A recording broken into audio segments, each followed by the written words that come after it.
prise en charge en plateforme et dépose. Dans cette vidéo, nous allons voir vos différentes missions lors des tractions volupales. Chapitre 1. Chargement de la traction chez le remettant. La mise à quai est effective au moment de l'arrêt du moteur et de l'immobilisation totale du véhicule. Avant de pénétrer dans l'entrepôt, munissez-vous de vos équipements de protection individuelle. Avant chargement, contrôlez l'état intérieur de votre semi-remorque, signalez toute anomalie et balayez si nécessaire. Vous devez au fur et à mesure contrôler l'état qualitatif et quantitatif des palettes. Les scanner à l'aide d'un smartphone afin d'assurer la traçabilité tout au long du cheminement de l'envoi. Dans le cas de palettes de sac, vous devez les protéger à l'aide de jupes en carton afin d'éviter tout déchirement pendant le transport et ajouter un intercalaire afin d'éviter d'abîmer la palette du dessous. Pour les marchandises avec des angles saillants ou pointus, ajoutez des protections en mousse ou cartonnées. En cas d'ADR, vous devez contrôler que l'étiquette volupale soit bien saisie en ADR. Il est strictement interdit de gerber des matières dangereuses. Veillez à ce que l'ensemble des palettes chargées soit calé et arrimé afin de garantir leur intégrité et éviter qu'elles chutent. Une fois le chargement terminé, direction les bureaux de votre exploitation afin de récupérer votre bordereau de groupage, la lettre de voiture et éventuellement les documents d'accompagnement de la marchandise. Aussi, l'exploitant vérifiera le chargement et validera que tout a bien été scanné avant de vous donner le feu vert pour partir. Chapitre 2. Déchargement en plateforme. Une fois arrivé à destination, stationnez votre ensemble sur une aire d'attente. Descendez de votre véhicule, équipez-vous de vos équipements de protection individuelle et dirigez-vous vers l'accueil.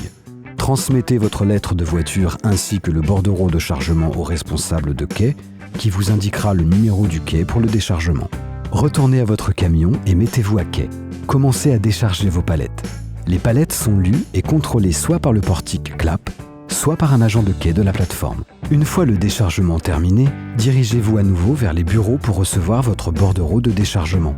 Vous devez contrôler en présence du responsable de la plateforme les manquants, les écarts d'équivalence, les produits palettes, demi-palettes, ADR, monopalettes, les avaries. Dès que vous signez le bordereau de déchargement, vous engagez votre entreprise sur l'exactitude des éléments. Suite à la signature du bordereau de déchargement, vous pouvez vous mettre en place afin de charger votre traction.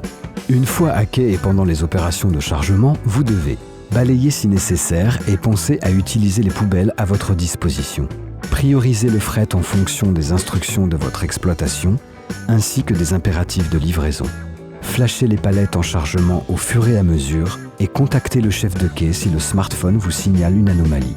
Vérifiez si une palette ADR est bien déclarée comme telle. Dans le cas contraire, ne la chargez pas et contactez le chef de quai. Contrôlez l'état physique des marchandises et signalez toute anomalie au responsable de plateforme afin de saisir les réserves et prendre une ou plusieurs photos. Aussi, vous devez respecter les techniques de chargement. Il ne faut pas gerber des palettes lourdes sur des palettes fragiles. Il ne faut pas gerber des palettes d'ADR. Vous devez arrimer les palettes si nécessaire et vous devez répartir le poids dans votre remorque. À la remise du bordereau de chargement, vous devez contrôler les réserves signalées et ou les manquants.